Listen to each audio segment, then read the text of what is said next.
Sir. Okay. Kanina before tayo magkaroon ng morning break, nahinto yung ating discussion about this topic. Once again, when we talk about comparative models in policing, it is a type of process kung saan, okay, ina-outline natin yung mga iba't ibang similarities and difference ng iba't ibang policing system o police system sa iba't ibang bansa. Tulad ng ginawa natin kanina, di ba? Tiningnan natin ano ba ang similarities ng police system ng bansang Japan sa dito sa Pilipinas. Nalaman natin na sa Japan pala meron din silang tinatawag na police station. Ang tawag nila doon ay Koban. O sa Germany naman, nalaman natin na in the age of 16 years old, pwede ka na palang pumasok sa kanilang police force. Unlike dito sa PNP, di ba? 21. To tell you, ano, isa sa mga nakikita kong kailangan ng amendments ngayon sa requirements sa lahat ng law enforcement agency will be, 'di ba, yung age. Bakit sir? Ano ba problema sa age? Okay? To tell you, tingnan nyo ha. Kung kayo ay graduate ng senior high school, ilan taong kayo nung nakagraduate kayo ng senior high school? 18? Mga nasa kayo, 17 o 18, tama? Kung 18 years old ka at mag-aaral ka ng college, additional 4 years. 18 plus 4, 22. Ngayon, hindi ka pa qualified to apply in PNP kasi nga, sabi ng Republic Act 8551, dapat meron kang eligibility. Additional 1 year. Kaya dapat, o kadalasan, yung mga nag-apply sa PNP, edad 23. Kaya para sa akin, kailangan na magkaroon na ng amendments. Hindi na sapat yung 21 kasi wala na mag-a-apply ng 21 o 22, tama? Kung ako doon magkakaroon ng pagbabago, minimum o 23, maximum of 32. Okay. That is one of my observation pagdating sa ating batas. Okay, next. Ano bang ibig sabihin ng policing? When we talk about policing, it refers to the action taken by the police agency to fulfill their legal mandates, of which the end result is to maintain the peace and order. Okay, when we talk about policing, ito yung mga iba't ibang klase ng mga strategies or activities kung saan being a law enforcement officer, we are mandated para i-maintain yung kapayapaan. But we need to maintain the peace and order dito sa bansa. Just like the member of the PNP, under the Republic Act 8551, they are mandated to prevent, to maintain, di ba, yung peace and order sa ating bansa. Ngayon, okay, pinag-uusapan na rin natin yung comparative. Paano ba natin malalaman? Okay, paano ba natin malalaman yung mga iba't ibang similarities and difference, okay, ng iba't ibang bansa? To tell you, actually, this kind of question is laging patok yan sa board exam. Yung dalawang comparative research. Balikan lang natin yung research ninyo. Diba? The research is your one of the favorite subject ng mga estudyante. Diba? Mahal na mahal nila ang research. May ibang estudyante nga nagtatanong Sir, hindi po ba natin pwedeng tanggalin ang criminological research sa ating curriculum? Ang sagot doon, hindi po pwede. Bakit hindi pa pwede? Ha? Kasi class, ang nature ng isang criminologist, tayo po ay mga researcher. Si Cesar Lombroso, si Cesar Beccaria, mga researcher yung mga yan. Kaya wag nyo nang ilayo yung sarili nyo. Kailangan nyo mahalin ang research. Hmm? Sa ibang bansa nga pag pupunta ka sa ibang bansa, ang isang registered criminologist, hindi mo siya makikita sa labas. Nasa loob ng opisina yung mga yan. Nagko-conduct ng research. Now, going back. Anong tawag natin doon sa research na yan? Kung saan, okay, what method of comparative research, okay, when the researcher communicates with a foreign researcher. It is suffering or it's collaborative? Ang sagot natin diyan ay okay, it is collaborative. Na question, ano ba ang pagkakaiba? Ano ang pagkakaiba ng suffering sa collaborative? From the word collaborative, collab. Ano bang pumapasok sa isipan nyo kapag narinig nyo yung word na collab? Halimbawa, ang parokya ni Edgar tsaka ang Razorhead nag-collab. O, anong ibig sabihin nun? Ha? Nagtulungan. Okay, ibig sabihin, yung isang researcher dito sa Pilipinas, makikipag-collab, makikipag-communicate sa isang foreign researcher. Halimbawa, gusto nyo mapag-aralan yung policing system ng Amerika, pupunta kayo doon at makikipag-communicate kayo, makikipag-collab kayo sa mga researcher doon. Okay? That is collaborative method. Ano naman ang safari method? Ang safari method naman, it is a direct observation. Pupunta ka din naman doon sa bansa na yon, pero mag-isa mo lang. Okay? Solo flight, kumbaga. Hindi ka na makikipag-collab, okay, sa ibang researcher. Hindi ka tulad dito sa collaborative, makikipag-communicate ka, tutulungan ka nila sa research na ginagawa mo. Okay? Okay, proceed tayo dito. Okay, yung mga iba't ibang policing models na ginagamit natin. Una, meron tayong tinatawag na crime control model. It is based on the presumption that the repression of criminal behavior is most important aspect of the police duty. When we talk about criminal behavior, o doon muna tayo sa behavior muna. Pag sinabi natin behavior, magkakaiba ang behavior ng isang tao. May mga introvert, may mga extrovert. Okay, may mga mahiyain, may mga sociable. Ngayon dito, sabi dito, when we talk about crime control, para makontrol natin, para mabawasan natin kahit papaano, okay, yung criminality, bilang isang police officer, the most important aspect ng trabaho natin ay kailangan natin maintindihan, okay, yung criminal behavior ng isang tao. Sabi nga nila diyan, criminal mind. You need to act you need to act one of them para maintindihan mo sila. Diba? Kaya ang binibiro nga ng mga ibang tao, pag tayo daw ay graduate ng criminology, pwede na tayo maging kriminal. Kasi nga, 'di ba? Pinag-aaralan natin kung paano sila mag-isip, okay, paano sila yung kanilang specific behavior, 'di ba? Pero ang reason kasi doon, kailangan natin mag-act as a criminal para makaisip tayo ng paraan kung paano natin mapiprevent yan. That is crime control model. Kaya, di ba, meron kayong mga iba't ibang mga theories na pinag-aaralan. Na ano mga theories na yan? O, ya? Sabi mga ibang theories, you can identify if the person is commit a crime by means of kanyang physical structure. Yung somatotype theory, yan kay Wilma Sheldon. Iba naman, sabi ni Lombroso, criminal was born, 'di ba? Depende yan sa kanyang physical na characteristic. That is a different theories na nagpapaliwanag about crime control model. Okay. How about due process?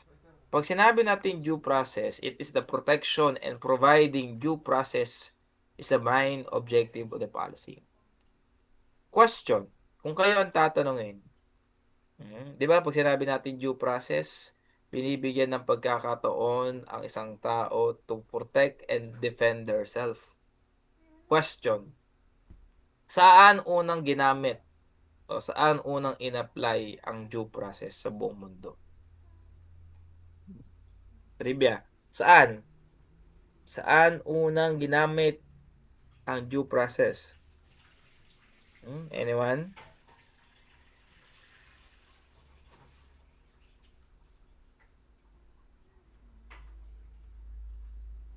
Saan unang ginamit sa palagay nyo? Yung due process. Tanong tayo kay Miss Jade Herminigildo. Tama ba yung pronunciation ko, Miss Jade? Can you please Yes, open your sir. mic? Tama ba yung pronunciation ko ng apelyido mo? Ang haba naman ng apelyido mo. Yes, sir. What do you think? Lang, opinion lang. Saan kaya unang ginamit ang due process?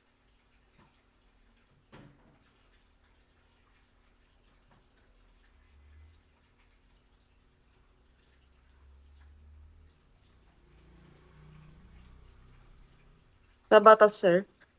Sa anong specific batas?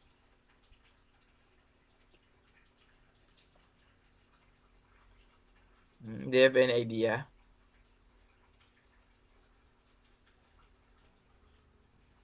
Hmm. Sige. Nag-iisip pa si Jade. Okay, to tell you, kung mahilig kayong magbasa ng Bible, okay, doon nyo siya makikita. 'Di ba?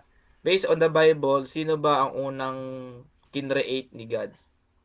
Si Adan, tsaka si Eva. 'Di ba? Sa kwento ni Adan tsaka Eva, 'di ba? Nilagay sila sa isang lugar. Anong tawag doon? The Garden of Eve. Ha? Ngayon sabi ni God, 'di ba? Merong akong rules dito. Ang rules dito lahat ay pwede nyo kainin maliban lang sa specific na ito. Kanya. Pero anong ginawa? Anong ginawa ni Adan tsaka ni Eva? Merong isang creature doon, ang tawag ay snake. Siya ang nag-attempt kay Eva, di ba? Eva, kung talagang mahal ka ng Panginoon mo, kahit anong kasalanan mo ay papatawarin ka. Sige na, kumuha ka ng bunga at kainin mo siya. Anong ginawa? Kumuha si Eva. Kumagat. Ilang beses siya kumagat? Dalawa.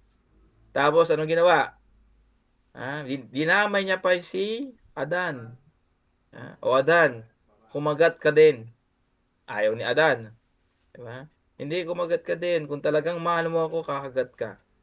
Kumagat si Adan. Pero, nung kumagat siya, nabulunan siya. Kaya meron tayo Adam's apple. Ano nangyari nun?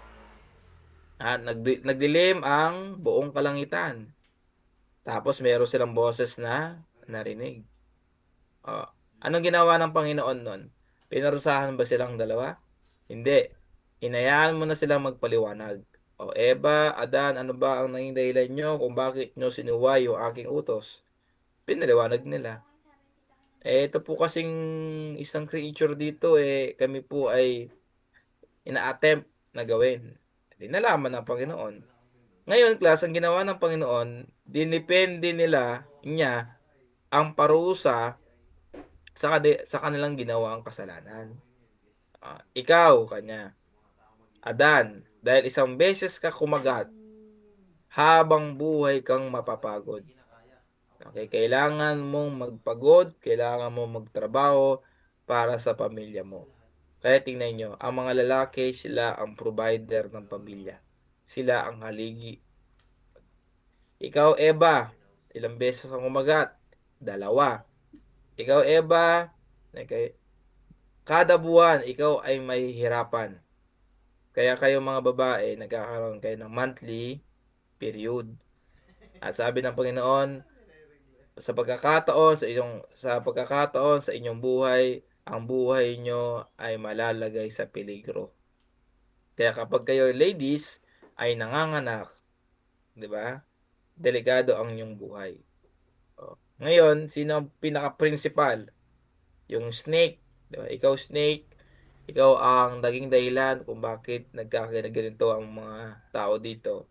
Kaya ikaw habang buhay kang gagapang sa lupa at lahat ng mga kamag-anak mo o kalahi mo ay mag-aaway-away.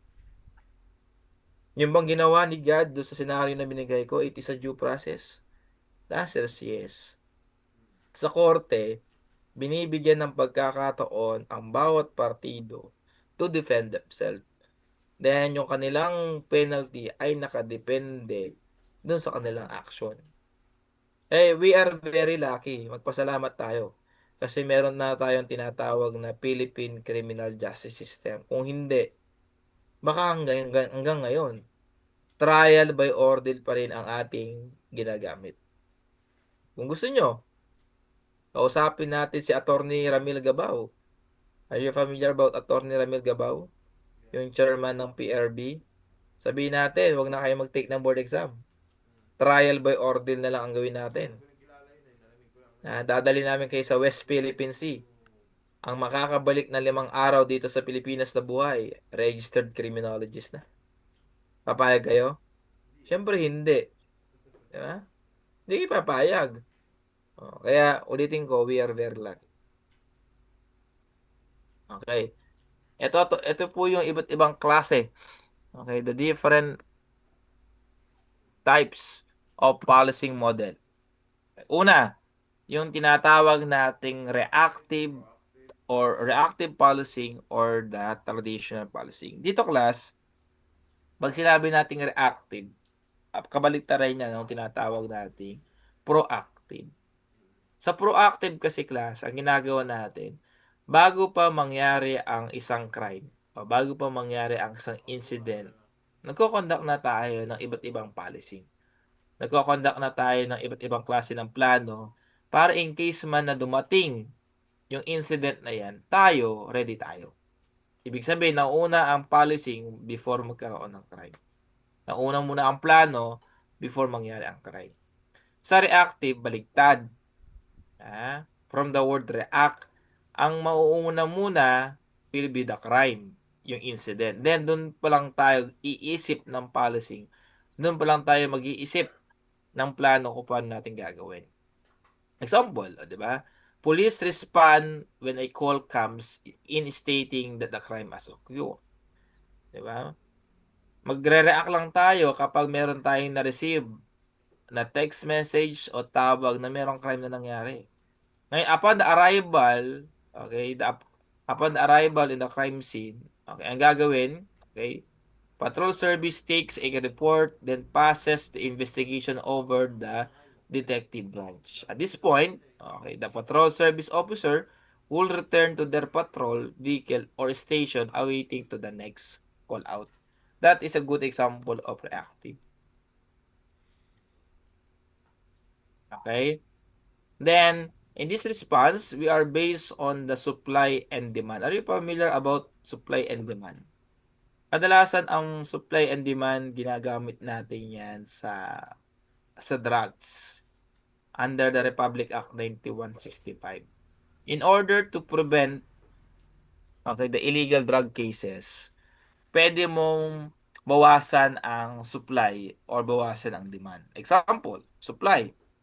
Okay, harangin mo yung mga nagpo-produce ng mga illegal drugs sa ibang bansa para hindi makapasok ang mga illegal items sa Pilipinas. That is on supply. Ano naman yung demand? Ang demand naman, ang magiging focus mo dito will be the user, yung mga gumagamit. Okay? Pwede mo silang i-deter, di ba? Deterrence. When we talk about deterrence, dalawa yon, general tsaka specific deterrence. When we talk about general deterrence, nagbibigay kayo ng penalty to deter sino? Yung mga tao na nasa loob ng community. Pag nakita ng mga tao na pinaparusahan mo yung mga tao na gumagamit ng droga, yan mga yan, hindi nagagamit ng droga yan mga yan. Kapag specific deterrence naman, the effects of the penalty kanino? Sa mga taong gumagamit ng drugs. Alam nyo, to tell you, yung mga taong nasa loob ng kulungan, hindi naman talaga sila literal na masamang tao. Nagkamali lang sila. Kaya kailangan nilang parusahan. Okay, ano naman yung predictive policing? Ito yung sinasabi ko kanina, proactive. Dito, it refers to the usage o yung paggamit ng it refers to the usage of predictive and analytical techniques. Okay, pagdating sa law enforcement para ma-identify yung mga potential offender. Just like yung tinatawag nating CIRAS. CIRAS o the Crime Information Reporting and Analysis System. This type of software po ito, kung familiar kayo sa tinatawag nating GIS or the Geographical Information System that is related to the crime mapping.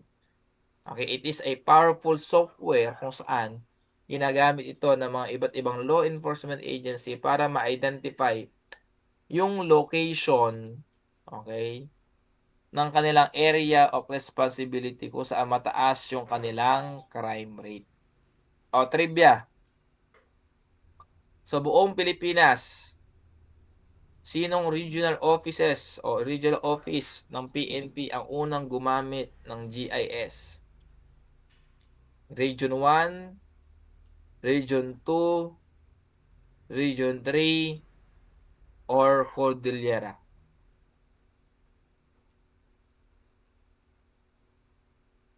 Sino? Ang sagot? Okay, very good. Cordillera. The Cordillera Administrative Region, yung kanilang regional office doon, sila ang unang gumamit ng GIS pagdating sa crime mapping. Okay, ano naman yung problem-oriented policing? It emphasizes on trying to prevent crime before happening. It identify the different patterns from the word problem-oriented. Okay, kailangan para makapag-isip tayo ng policing, kailangan muna natin ma-identify ano ba ang problema.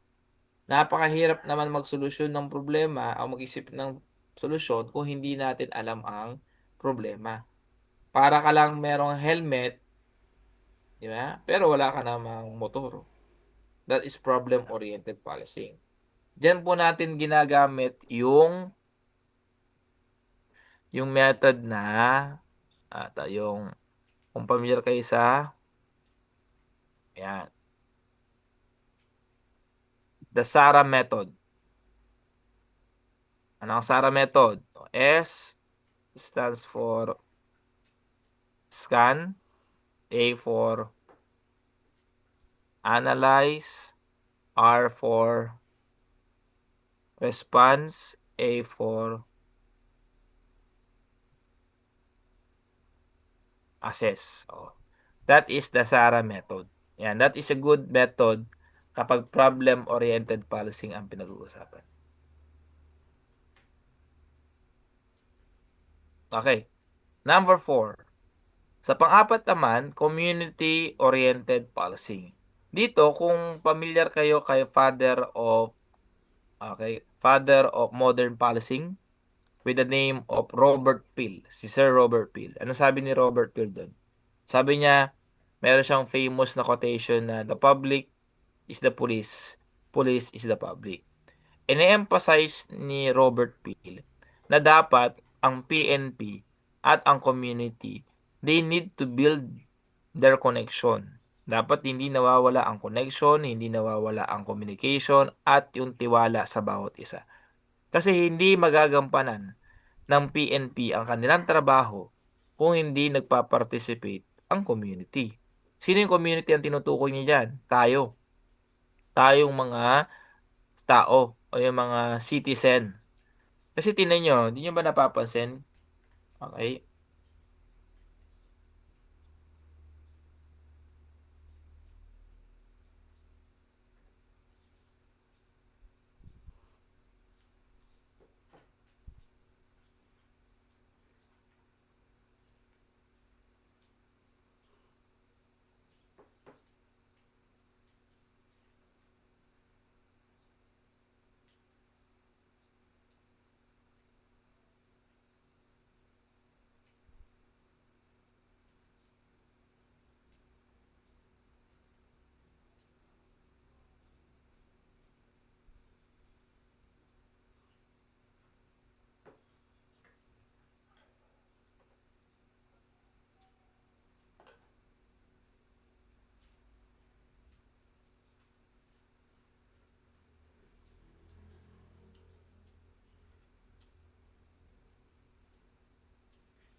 Okay, sabi ko nga kanina dun sa may community-oriented policing, okay, kailangan magtulungan ang PNP tsaka yung community.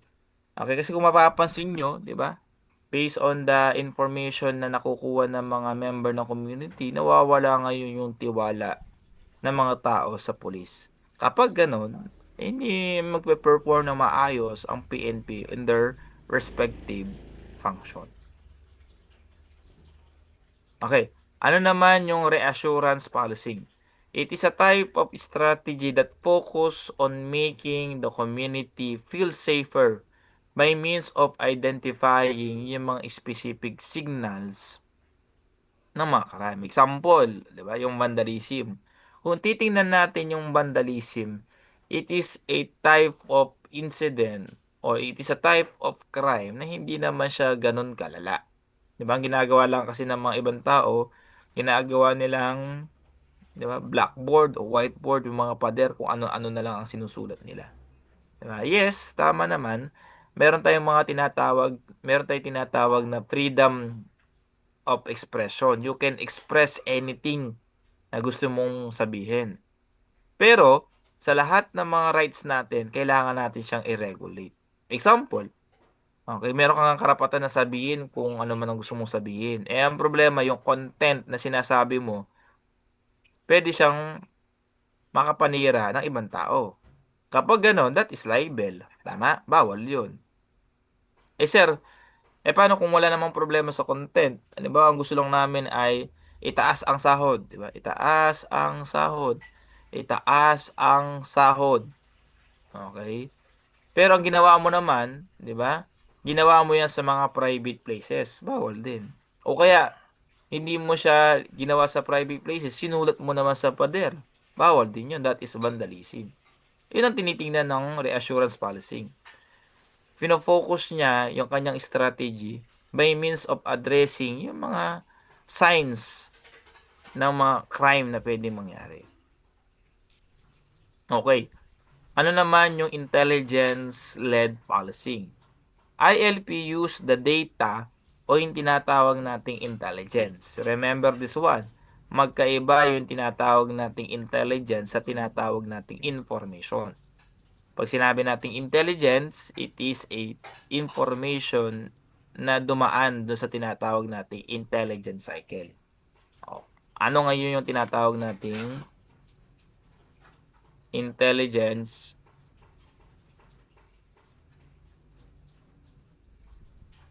intelligence cycle? Pag sinabi natin class na intelligence cycle, meron tayong apat na phases. Remember the acronym PLACOL, PRODIS. Okay, PLACOL, PRODIS. Planning, collection, process, and dissemination.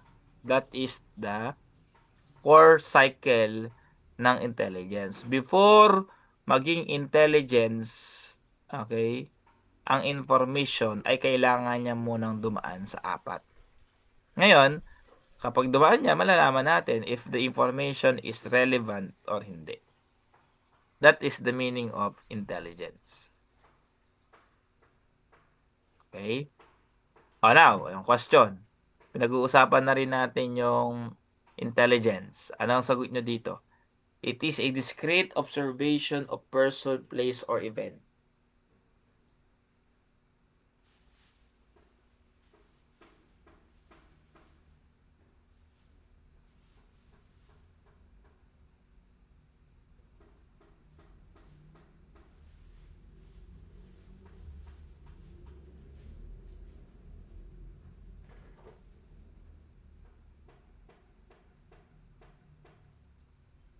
Anong sagot nyo dyan?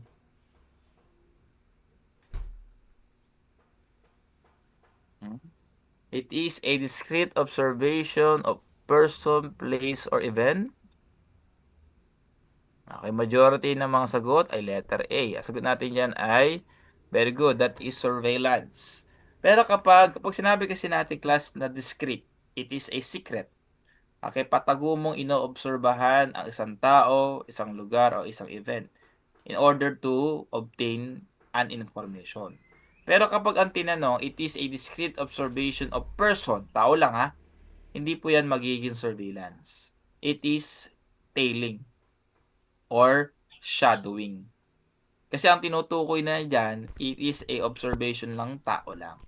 Kapag ang tanong, it is a discrete observation ng place or event, hindi yan surveillance. Hindi yan tailing. Ang tawag naman doon ay casing naman. Nasundan niyo ba? Then kapag subject, ang tinutukoy natin dyan, yung tao o lugar na under ng surveillance. Okay, next. Number 7, global policing.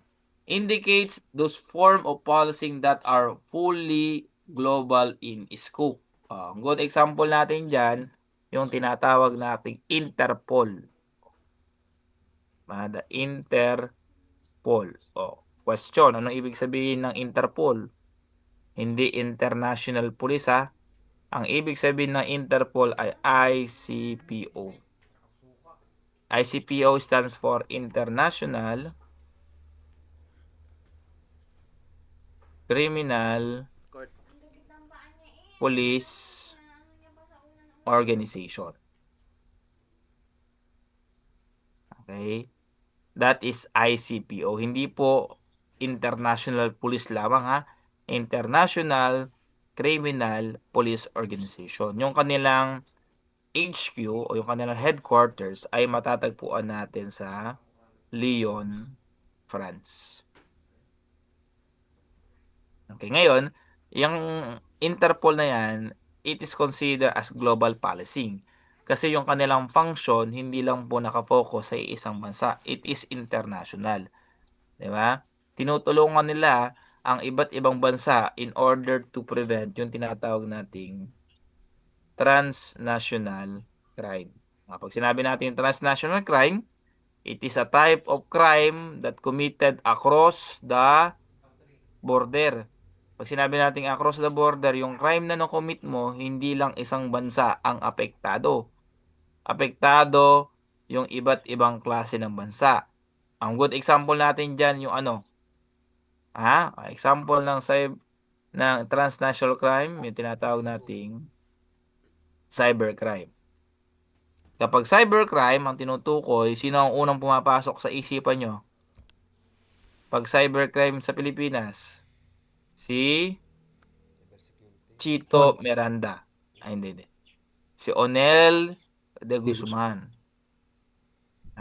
Si Onel de Guzman po, siya po yung creator nung tinatawag nating computer virus na I Love You virus. Yan, it is a transnational crime yung ginawa ni Onel de Guzman. Ang isa pa sa mga important na nangyari diyan, yung virus na ginawa ni Onel de Guzman, pati yung cybersecurity ng Amerika, napasukan niya. Ang tanong, at that time, meron tayong tinatawag na extradition. Okay, anong ibig sabihin ng extradition? Pag sinabi natin class na extradition, okay, it is a type of strategy kung saan pwedeng mag-request yung isang bansa na ibalik sa kanya yung tao. Halimbawa ako, meron akong nagawang crime sa Amerika. Ngayon, nagtatago ako dito sa Pilipinas. Nalaman ng Amerika na si Sir Allen ay nandito sa Pilipinas. Si Amerika ngayon, pwede siyang mag-request na Philippines, pwede nyo bang dalhin sa Amerika si Sir Allen? Kasi kailangan niyang i-face yung consequence ng ginawa niyang kasalanan. Pwede yun. Ang tawag natin doon class ay extradition. Pero, magmamaterialize lang ang extradition kapag merong tinatawag na treaty. Pag sinabi nating treaty, agreement. Dapat nagkasundo ang dalawang bansa. Nakuha nyo? Nasundan. Balik ako doon sa tanong. Bakit si Onel de Guzman ay hindi ni-request ng Amerika? At that time, meron tayong extradition treaty. sa pagitan ng Pilipinas at ng Amerika? Bakit kaya? Hmm. Bakit hindi kinuha ng Amerika si Onel de Guzman noon? Kasi wala namang batas sa Meron Pilipinas. siyang ginawang kasalanan, di ba? Oo, Ano yung kasalanan niya? cybercrime. Hmm. By means of I love you virus, pinasukan niya yung cybersecurity ng Amerika. Question, bakit hindi siya pinatawag ng Amerika? Asan si Miss Pauline Jane Matutino? Siyempre, walang batas sa Pilipinas dun. Sa cybercrime. Sir. What your idea about that topic? Bakit hindi kaya pinatawag ng Amerika si Onel?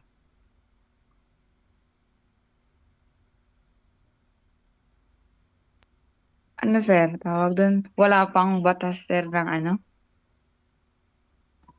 Na? Dito sir sa Pilipinas. Okay, very good.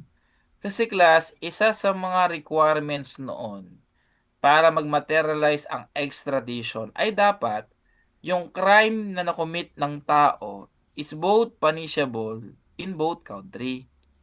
Ang problema, sa Amerika, may cybercrime na. Pero dito sa Pilipinas ay wala pa namang cybercrime. Kaya sa madaling sabi, okay, si Onel de Guzman, hindi siya o wala siyang crime na nakomit dito sa Pilipinas. Kasi sabi nga natin, nullum crimen, di ba? There is no crime if there no law punishing it. Kaya yun ang naging dahilan kung bakit hindi na extradite si Onel de Guzman papunta sa Amerika. Okay. Now, pag-usapan naman natin yung history ng mga modern policing. Okay? Meron tayong mga tatlong mga famous person na kailangan pag-usapan. Si Henry Fielding, si Patrick Colon, and si Robert Peel. Si Henry Fielding, hindi yan si John Fielding ha. Si Henry Fielding and John Fielding magkapatid yan. Pero si Henry Fielding, siya yung founder ng tinatawag nating Bow Street Runners. Si John Fielding naman, yung sa may investigation yun, yung The Blind Beak. Yung Bow Street Runner, isa yan sa mga unang na-develop na police organization kung saan tinutulungan nila yung mga taong nadukutan. Okay? Si Patrick Colo naman, ang sabi niya, dapat ang mga police officer dapat magkaroon ng distinct o separate na trabaho. Okay, dahil si Robert P. naman, yan, consider as a father of the modern policing system. Okay? Ang isa sa mga ginawa niyang organization, yung tinatawag nating Scotland Yard. Okay, question. I will give you 2 minutes.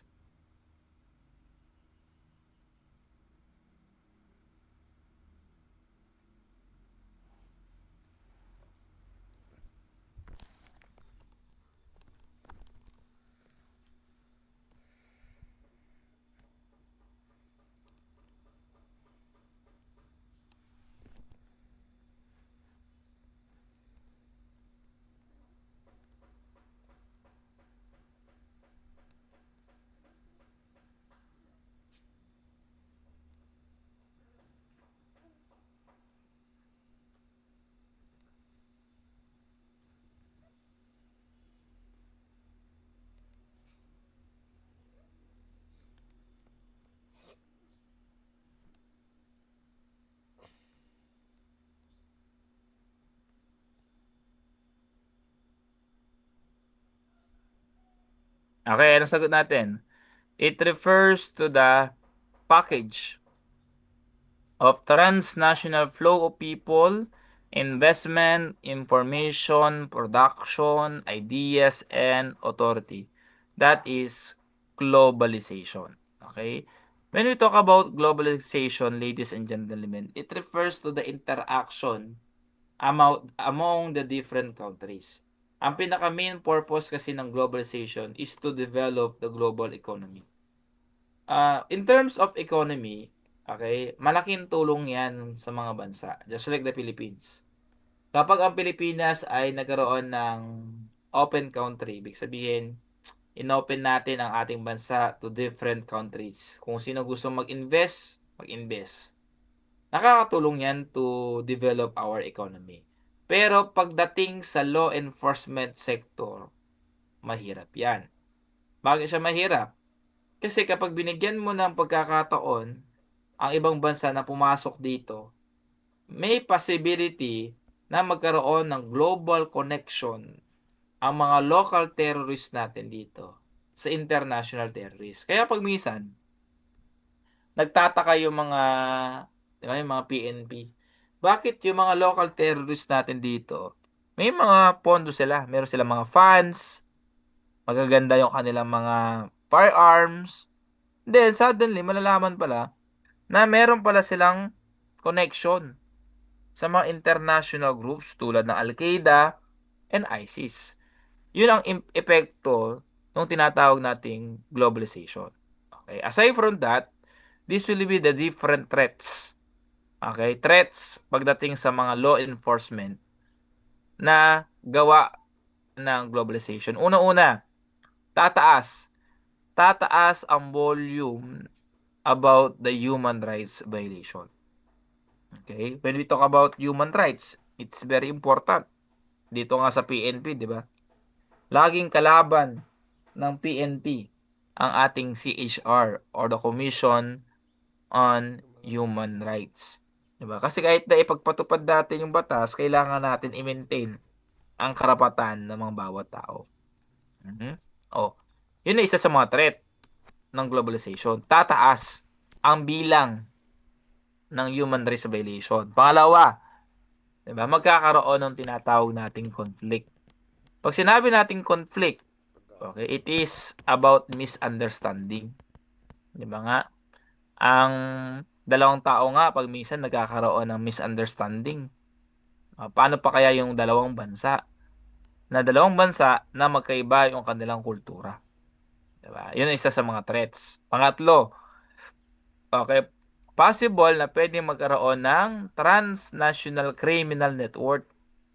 Yung local terrorists natin dito, pwede sila magkaroon ng opportunity na magkaroon ng connection sa ibang bansa.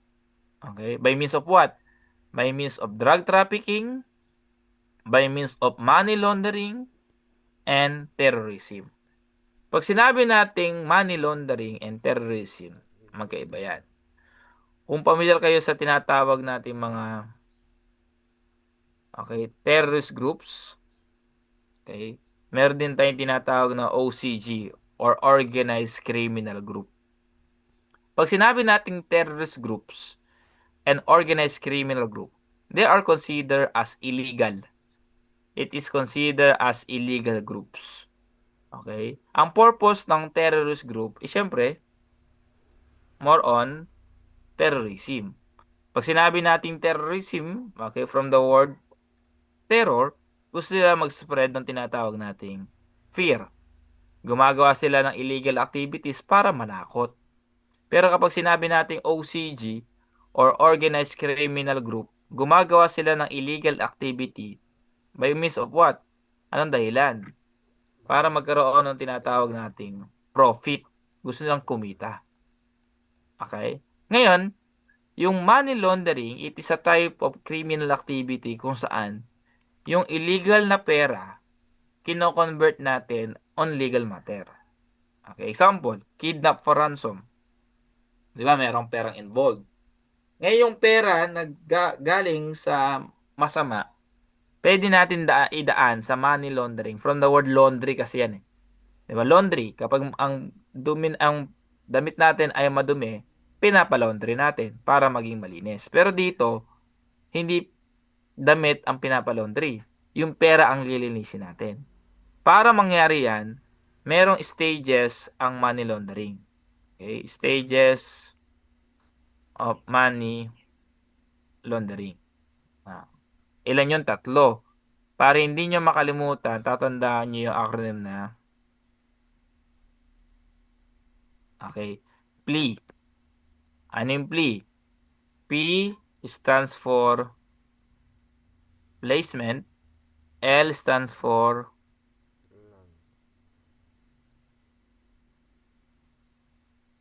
Okay? Layering. Okay. I stands for integration. That is PLE. Placement, layering, and integration. Okay? Kapag dumaan ang pera, yung illegal money sa tatlo na yan, paglabas, okay, legal asset na. Okay, effects of globalization to law enforcement.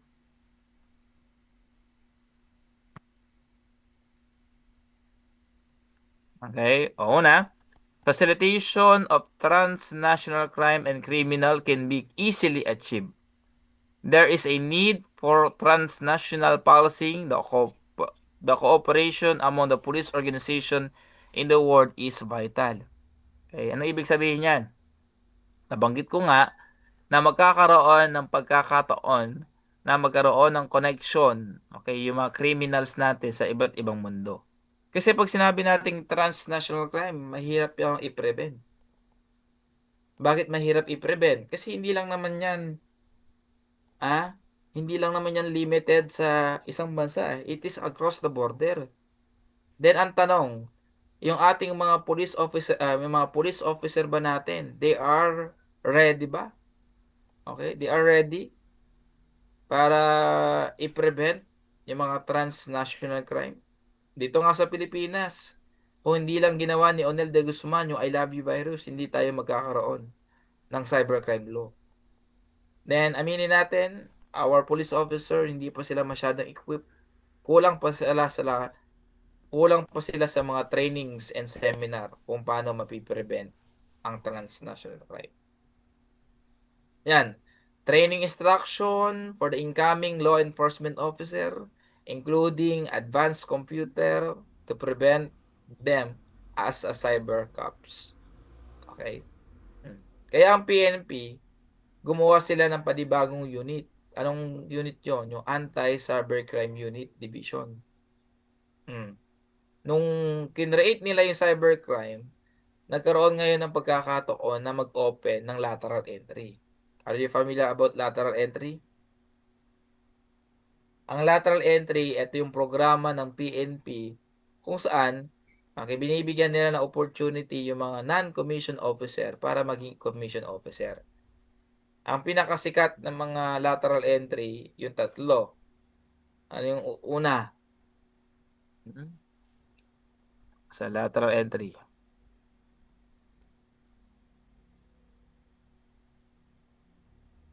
Okay, una, syempre, kapag graduate ka ng PNPA. Pag graduate ka ng Philippine National Police Academy, automatically, magiging commission officer ka. Pangalawa, yung tinatawag nating lelo. Ano ibig sabihin ng lelo? Lateral entry for line officer. At pangatlo, yung leto. Ano naman yung leto? Lateral entry for technical officer naman. Dito sa leto, kailangan magkaroon ka ng technical skill para magkaroon ka ng opportunity na mag-apply. Example, i-connect natin. Nag-create ang PNP ng anti-cybercrime. O syempre, mag-open sila ng leto kasi kailangan nila ng mga commission officer na mamumuno dun sa unit na yon. Ngayon, sino ang kailangan nila? Yung mga police officer na merong knowledge about technology. Siyempre, hindi pwede ang criminology doon. Kasi we are very weak pagdating sa computer. We are very weak pagdating sa technology. Sino ang pwede? IT.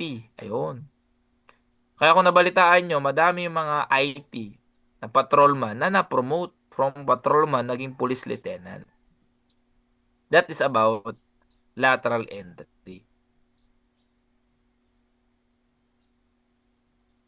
Next, development of new strategies to deal with the international organized crime. Then, provision of the law enforcement with updated legislations. Okay, a good example natin dito, pag-update ng mga batas is all about yung nangyari kay Onel de Guzman. Okay, kundi dahil doon, hindi tayo magkakaroon ng crime o nagkakaroon ng batas about that crime. Okay, now, Measure to address a multicultural issue. Paano ba natin mabibigyan ng solution? Okay, yung mga iba't ibang issue about multicultural. Kasi from the word multi, iba-iba kasi ang kultura ng iba't ibang bansa. Okay, una, we need to develop and maintain yung language skill. Dapat being a person, madami tayong mga language na kailangan matutunan. Pero alam nyo, sa Interpol, kapag nagkakaroon sila ng meeting, meron silang official language na ginagamit. Ano yon? Para madali nyo matandaan, remember the acronym SAFE. Ano yung SAFE? Stands for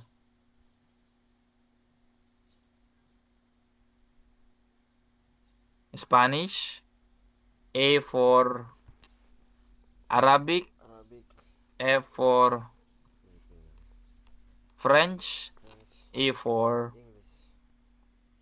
English. Ibig sabihin, kapag ikaw ay member ng Interpol, dapat kaya mong magsalita either of the four para at least magkaintindihan kayo.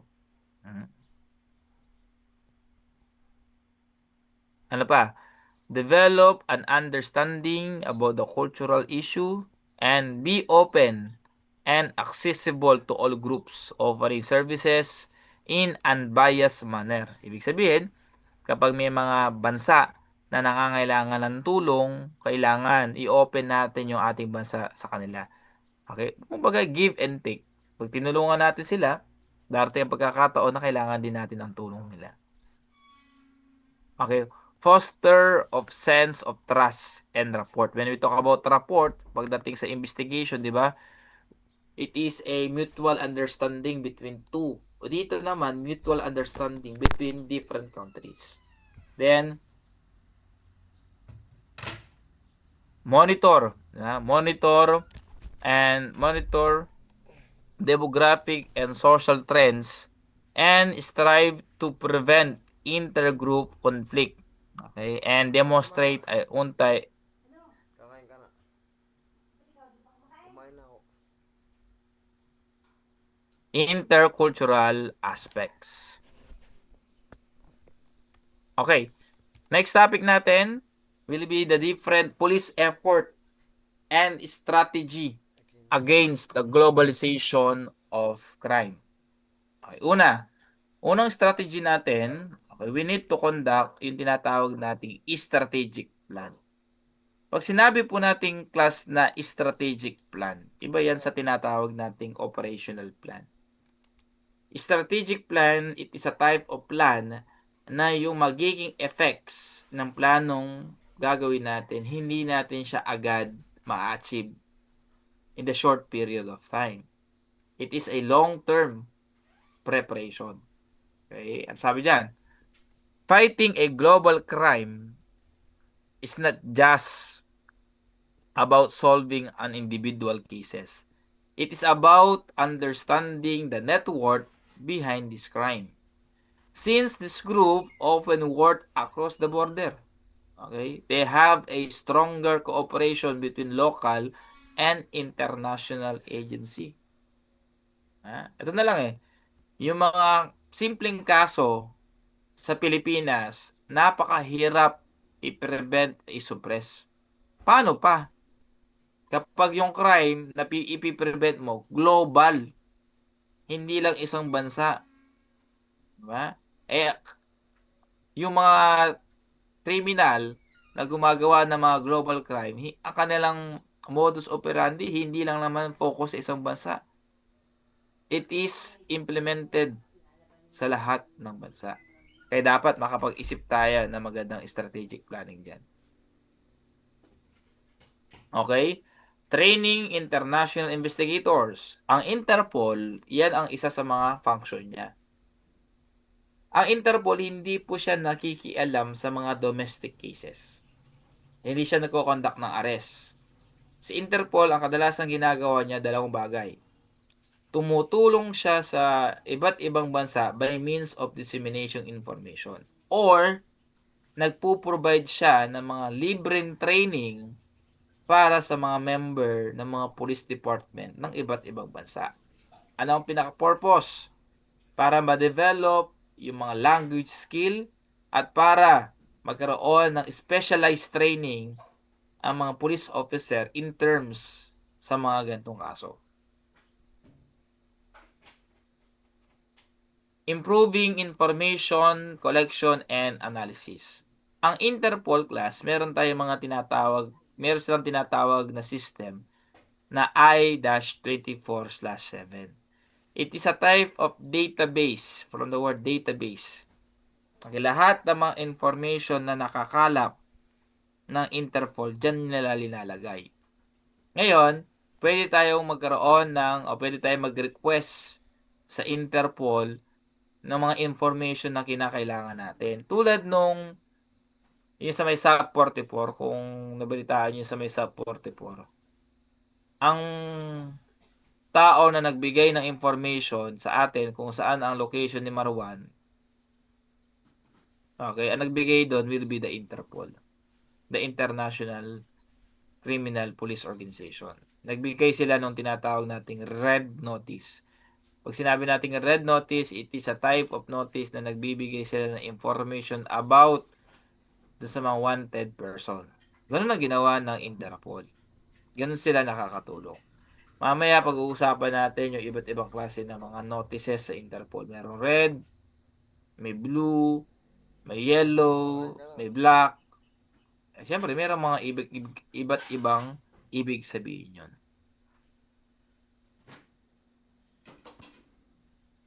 Collaborative investigation across the region. International crime groups, okay, do not limit their activities in one area. They commit crime quickly across the different region. Na i-take charge yan. Ngayon, para malabanan natin yung mga ganitong klase mga crime, anong kailangan natin gawin? Kailangan natin na tinatawag nating collaboration. Kailangan natin magtulungan. Kailangan natin makipag-coordinate sa iba't ibang mga bansa. Global cooperation system, they are also international relationship by participating and working with the global meetings. Kaya kapag nagpapatawag ng meeting, ang Interpol, ang UN, okay, kailangan umattend. Okay, yung representative natin. Okay, walang iba yun kundi ang ating presidente. Okay, iba't ibang klase ng theories of comparative policing. Yes, I know, naniniwala ako, napakadami nyo ng mga theories na napag-aaralan, lalong-lalo na sa theories of crime causation. I-review lang natin. Question?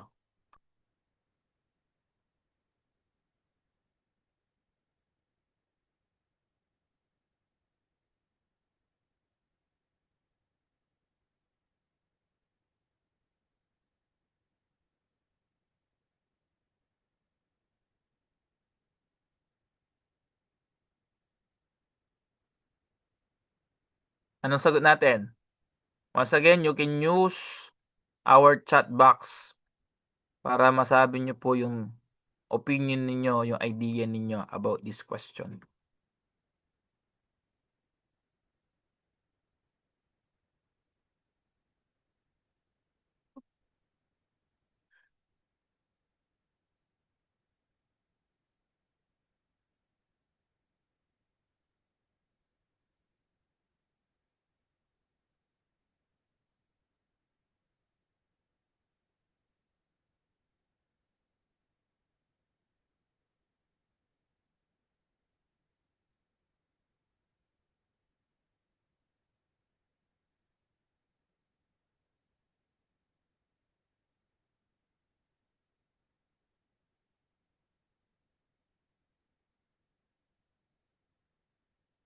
Okay, sagutin natin.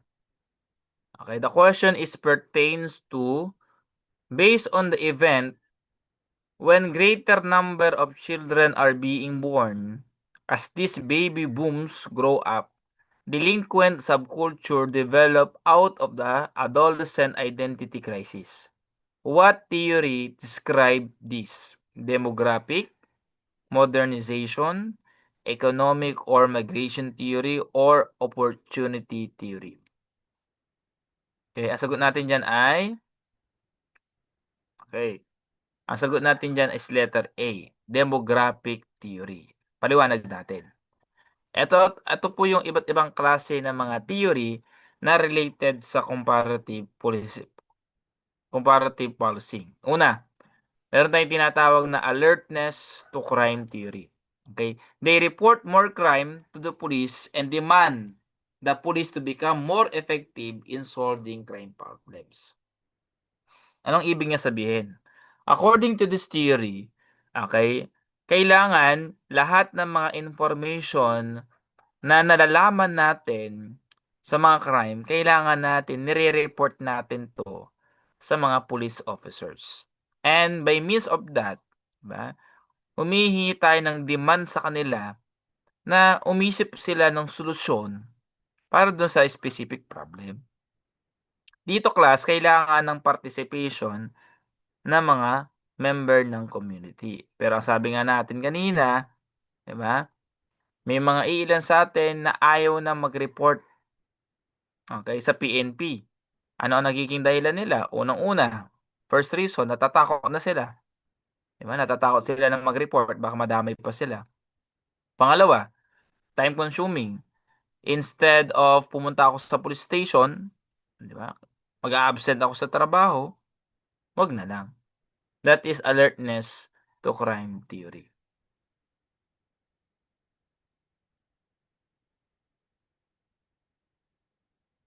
Okay, next.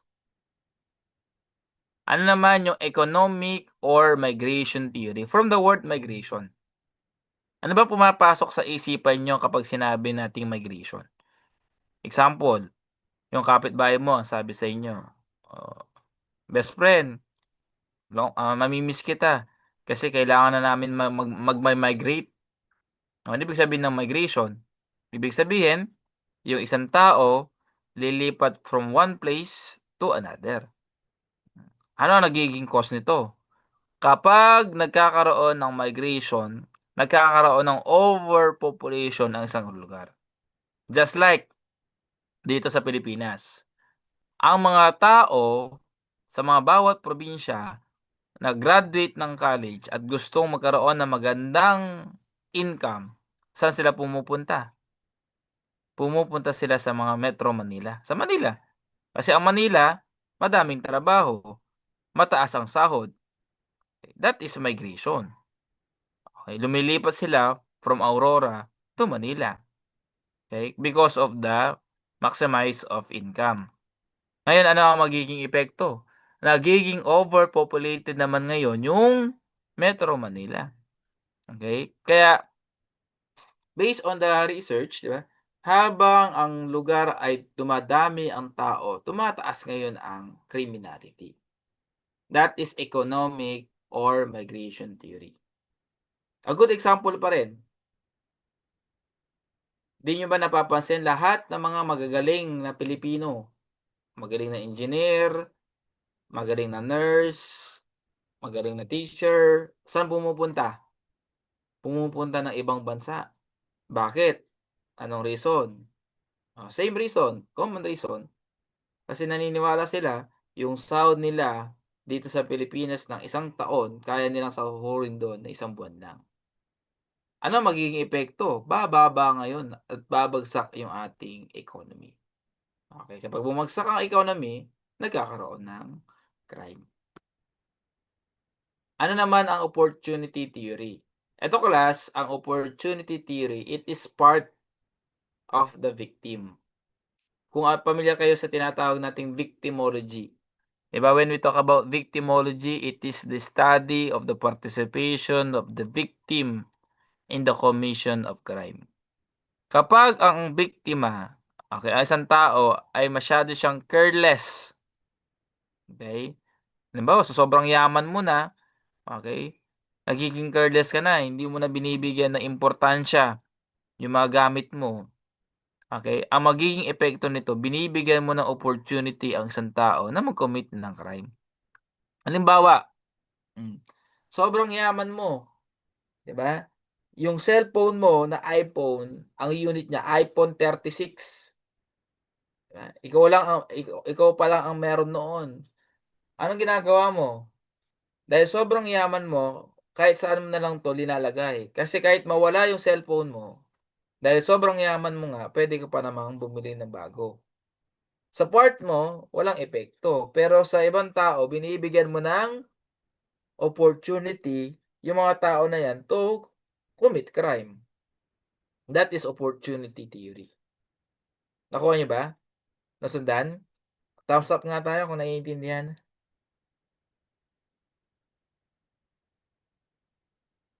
Thumbs up, thumbs up. Ha? How about yung iba?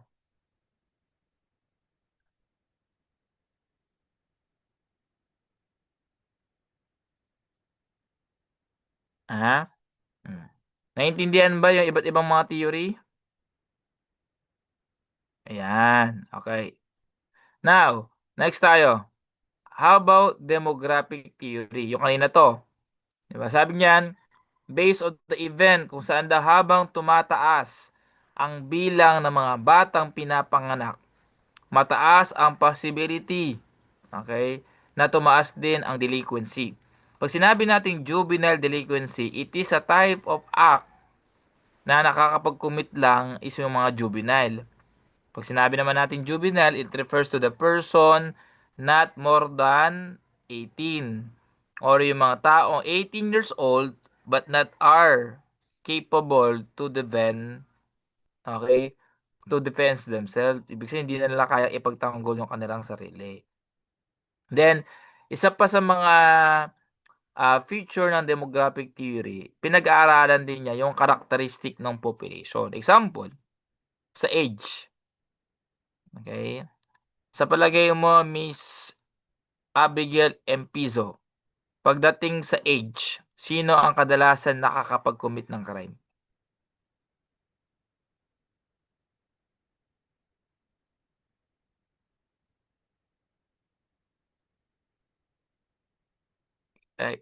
Can you please open your mic?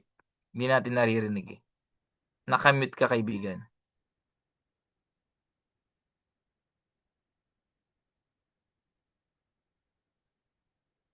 Sino? Pagdating sa edad, sino ang kadalasan nakakapag-commit ng crime?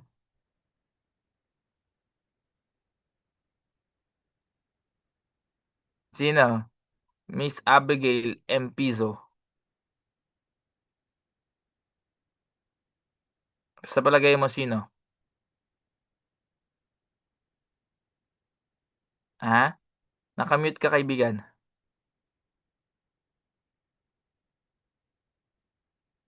Pwede mo naman i-open yung mic mo. Sino? Yung mga matatanda ba? Yung mga bata? Yung mga teenager? More on ano, sir, yung nasa 30s po, ganun. 20s 20s. pataas? Bakit? Madalas ba? Ay, Madalas na nakakapag-commit ng crime.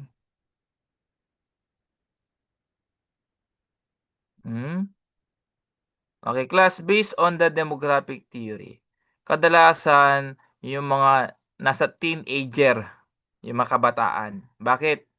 Kasi ang mga kabataan, okay, they are curious sa lahat ng bagay. Sabi nga nila, hindi natin malalaman kung hindi natin susubukan. Kaya kadalasan, ang nakakapag-commit ng mga crime, yung mga teenager. Pagdating naman sa gender, how about si Miss Nicole Ancheta? Sa palagay mo, sino yung kadalasan nakakapag-commit ng crime? Ang lalaki ba o ang babae?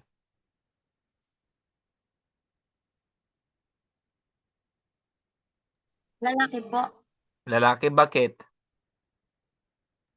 Kasi kadalasan po yung mga lalaki is mga napapabarkada po ganun. Uy, grabe ka naman, Miss Nicole. Napaka-judgmental mo naman sa amin. Diba? Hindi naman porket madaming barkada ay masasama kami. Pero thank you, Miss Ancheta, for your insight. Tama si Miss Ancheta, lalaki.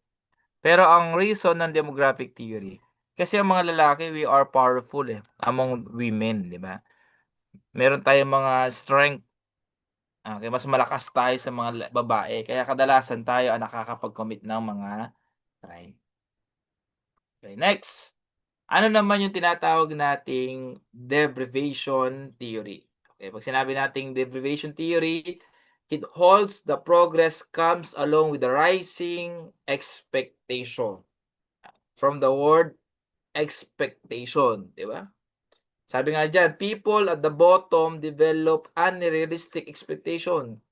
While yung mga people na nasa taas, hindi nila nakikita yung sa kanilang sarili kaysa kanilang development. Pero pagdating natin sa expectation, eto yun di ba? Parang sa atin lang din yan. Yung ating mga pamilya, napakataas na expectation nila sa atin. Tama ba? Nararamdaman nyo ba yan? Yung tipong akala nila, okay, nung nag-aaral ka ng criminology, pulis ka na. Nung nagjo-duty ka, di ba? Nakikita ka nila, pulis ka na. Kapag nakagraduate ka, akala nila tinyente ka na. Nung nakapasa ka ng board exam, kapitan ka na daw agad. Sana ganun lang kadali. Ano? That is expectation. Alam niyo, ang expectation, di ba, sa atin, nasa sa inyo lang yan kung paano niyo siya i-interpret. Paano kapag ganito? Di ba, may itatanong ako sa inyo. Paano niyo sasabihin sa mga magulang niyo after niyo mag-take ng board exam na bumagsak kayo sa board? Paano niyo sasabihin? Paano niyo sasabihin sa mga magulang niyo na bagsak kayo sa board exam? Siyempre mahirap, di ba? Mahirap kasi ayaw mo nasasaktan ang mga magulang mo. Ayaw mo nakikitang nasasaktan yung mga taong mahal mo. Baliktarin ko naman. Paano niyo naman sasabihin sa mga magulang niyo na kayo ay pumasa sa board exam? Siyempre madali. Anong ibig kong sabihin? Okay, ladies and gentlemen, nasa sa inyo po ang susi kung saan kayo mapupunta. Mapupunta ka ba o hawak mo ba ang susi sa pinto na mapapadali ka? O hawak mo ba ang susi sa pinto na mahihirapan ka? Lagi ko 'tong binabanggit sa mga nagiging estudyante ko, even do sa undergrad o sa review. Bago namin kayo tulungan, tulungan niyo muna yung mga sarili ninyo. Kasi kahit napakagaling ng lecturer ninyo, kahit ito man ay top-notcher, graduate na masteral o doctoral, kung hindi niyo gagawin yung part ninyo, wala din pong mangyayari. It's all about expectation. Lalo na ngayon, 'di ba? Sa pag-aaral dito sa Pilipinas, 'di ba? Napakasuwerte natin kapag tayo ay nakatungtong ng college. Agree ba kayo na hindi lahat sa atin ay mayayaman? 'Di ba? Hindi naman sa lahat di mayaman. Nakatungtong tayo sa college because of scholarship, may mga tumulong sa atin. Yung ibang tao nga, 'di ba, natatapos ang pangarap nila after nila maka-graduate ng high school o senior high school. Hindi na nakakapag-aral ng college. Kaya napakasuwerte natin kapag nakapag-aral tayo ng college. Napakasuwerte pa rin natin once na naka-graduate kayo. Then napakasuwerte mo kapag naging registered criminologist ka. Malay mo, di ba? You create your own history. Sa buong barangay mo pala, ikaw pa lang ang nag-iisang R-Crim. Malay natin sa buong pamilya mo, ikaw pa lang ang R-Crim. Di ba napakalaking achievement yun? Pero sabi ko nga, lahat ng bagay ay pinaghihirapan. Hindi yan parang instant noodles na magpakulo ka lang ng tubig, pwede mo na siyang kainin. It is part of your preparation kung paano kayo nakakapaghanda. Okay, next. Ano naman yung modernization theory? Pag sinabi natin modernization theory, hindi naman natin may tatanggi na ang Pilipinas o ang bawat bansa ay more on modern technology na tayo, 'di ba? Napakadami ng mga modern technology na kinikilala natin. Ang problema, sa sobrang modernization na ng ating government, napakakomplikado na 'to. Dito na pumapasok yung mga cybercrime, yung mga online scam. Dati, kung gusto mo magnakaw kailangan merong participation nung victim and criminal. Pero ngayon, kahit nasa bahay ka puwede ka pang manakawan by means of the online scam. Sa sobrang techy na ng ating society, masyado na siyang komplikado. Tulad natin, halimbawa kami, sa Nueva Ecija, 'di ba, we are considered as the rice granary of the Philippines. Majority ng mga lupa dito sa Nueva Ecija is made of palay. Pangunahing trabaho namin dito ang magtanim, magtanim, magtanim. Ang problema, itong magaling na government, nagpakilala siya ng mga modern technique, mga modern equipment. Ang tinutukoy ko dito yung repair, 'di ba? Ang repair, kapag dinaanan niya yung palay, mabilis na. Siyempre kung ikaw yung may-ari ng lupa, anong pipiliin mo? Yung traditional, yung gapas, kung are you familiar about gapas-gapas? Ano pipiliin nila, yung magpapagapas o yung repair? 'Di ba pipiliin nila yung repair? Kasi yung sa gapas, madaming tao kang kailangan, matagal, araw ang bibilangin diyan. Hindi katulad nung repair, konting ang tao, mabilis pa. Tapos yung mga dapang palay, nakukuha pa niya. Maganda, pero anong disadvantage? Nawalan ngayon ng mga trabaho yung mga excuse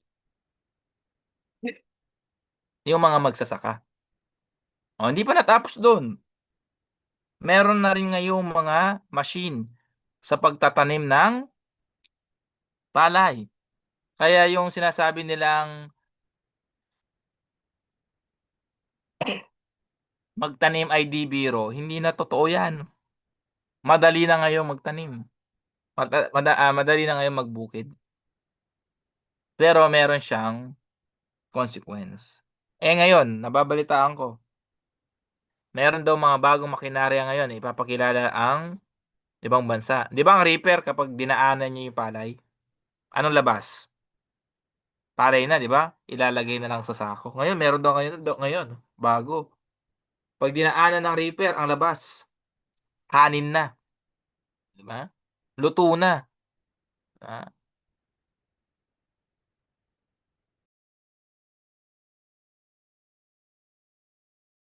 Ah, okey. Gano'n kakomplikado yung ating society. Okay, next. Ano naman yung tinatawag nating theory of anomy and synonymy? Meron tayong tinatawag class na mga older norms. Ano ibig sabihin ng mga older norms? Ito yung mga normal na standard na ginagawa ng isang tao sa loob ng society. Ang problema, dahil nagkakaroon ng progression, yung mga yung lumang paniniwala, nawawala ngayon, nagiging komplikado na. Example, 'di ba? Isa sa mga older norms natin, 'pag sinabi kasi nating norms, eto yung mga normal standard na ginagawa ng mga tao. Kapag hindi mo siya ginagawa, you are against the norms. You are immoral, 'di ba? Study of the morality, 'di ba? Kapag yung ginagawa mo ay pasok sa society, moral ka. Pero kapag yung ginagawa mo ay against sa society, you are immoral. Tatandaan niyo lahat ng crimes na nako-commit, they are considered as immoral acts. Pumatay ka na walang sapat na dahilan, crime ba yun? Yes. Immoral? Yes. Kinuha mo yung bagay na hindi sa'yo, crime ba yun? Yes. It is immoral? Yes. Pero, hindi lahat ng mga immoral acts ay considered as crime. Anong ibig sabihin? Example, disclaimer lang po wala po akong pinapatamaan. Same-sex relationship. Babae, babae, lalaki, lalaki. Immoral ba yon? Yes, that is immoral. Kasi sa society, hindi tanggap yung gano'n. Pero crime ba yun? Hindi. Okay, nakuha niyo ba ibig sabihin? That is the difference between older norms and the new norm, the theory of anomy and synonym. Okay, next.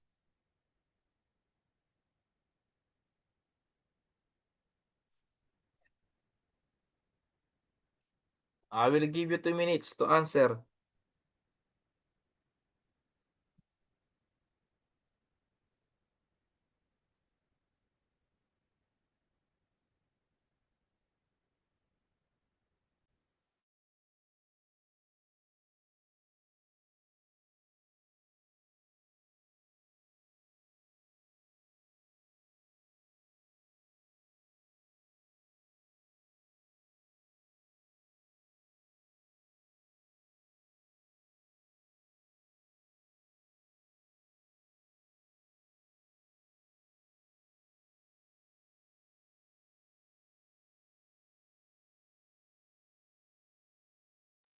Okay, tapos na? Once again, you can use our chat box para masagot nyo.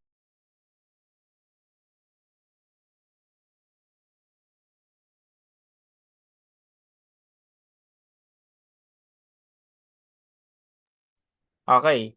Ang tanong natin, they let things go for a while without attention until things become too much and then harsh barbaric punishment is resorted.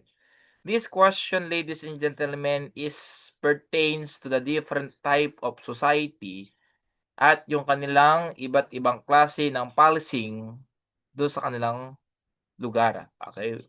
Ang sagot natin diyan, okay, that is folk communal society. Pag-usapan natin. Ano ba ang iba't ibang klase ng mga society sa buong mundo at yung kanilang police system? Una, meron tayong tinatawag na folk communal society or most also known as primitive society. Dito class, pag sinabi nating primitive, ito yung klase ng society na ang ginagawa nila, pinapabayaan lang nila. Okay, kapag merong nagagawang kasalanan yung kanilang kasama. Until sa dumating ang pagkakataon na ang magiging punishment niya ay barbaric na. Ano ibig sabihin ng barbaric? Di ba, yung mga sinaunang punishment pa. A good example dito, yung trial by ordeal. May mga bansa pa rin na ganun ang ginagawa. Example, yung tinatawag nating lex talionis, di ba? An eye for an eye, a tooth for a tooth. Kapag merong taong pinatay, dapat may buhay na kapalit. Okay. Then dito, sa folk communal society, okay, they have a little specialization sa mga law enforcer. Okay? Then, let many problems go unpunished. Ano naman yung urban commercial? Dito naman, they are rely on different, their society is more on rely on different trading. Dito, okay, sa society na to, yung pagbibigay nila ng punishment, inconsistent. When we talk about inconsistent, pag minsan mahigpit, okay, pag minsan lenient. Ang good example natin dito, class, yung Manila. Yung Metro Manila, they are considered as urban society. Okay, yung kanilang focus is more on trading. Then, they has a civil law. Then, meron silang mga specialized forces for religious offenses. Ano naman yung urban industrial society? Dito, it is a type of society that produce most of the goods and service they need without the government interference. A good example natin dyan, England, America, okay, Taiwan. Ang Taiwan kasi, majority na kanilang lugar doon, more on factory, mga kumpanya. Okay, they produce more goods and services. Okay.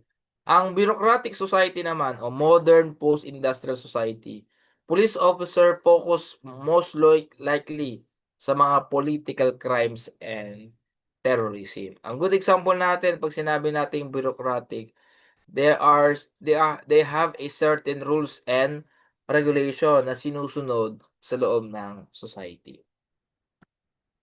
Okay, now, our next topic is all about the Philippine extradition law. But before we proceed on this topic, okay, sige, ibibigay ko lang muna sa inyo yung lunch break ninyo. But to give you an idea about the extradition, which is ginawa na natin kanina to, it is a type of law, okay, kung saan nagkakaroon tayo ng agreement sa iba't ibang bansa. Para ang pinaka-purpose nito is to commit, okay, para makamit natin yung justice sa lahat. Okay, mamaya. Ah, okay, dito tayo mahihinto sa extradition. Okay, do you have any question? Clarification?